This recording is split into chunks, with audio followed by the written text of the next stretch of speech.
I will admit my most anticipated film of the year is a sequel to Dune. I think Denis is amazing. He is. And I definitely have to ask you what it was like working on the sequel. It was, you've heard me talk about the first film. We've talked about the first film. It was that times 100 because it was Rabban amped up. And my part is much bigger on this. I got to spend much more time with Denis, which I crave for because I love working with Denis. And Denis, again, Denis brings out the best in me. And this was such an amazing experience. And before I left the film, and we're talking about something else, and I'm not going to say until it actually happens. Sure. But he knows that my dream is to work with him as a number one because I really think that Denis will show me how good I can be.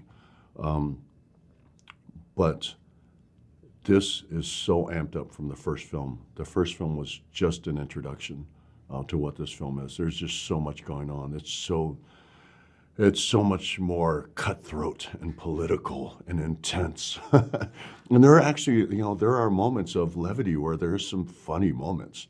And they're kind of absurd humor, but there are those moments. So it's just so much more amped up than the first film.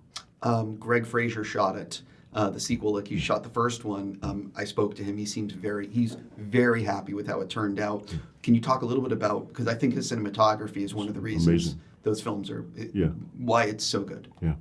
He's amazing, and I love him as a human being. He's just a lot of fun. He's one of those people. He's really intense when he works. He's definitely focused, but I think he's so talented that you can just break away from it and just take a second and just have like a fun conversation and just talk about nothing. You can step away from his work for a minute and just have a stupid conversation about something funny you saw last night. And I love that about him. Yeah. Yeah.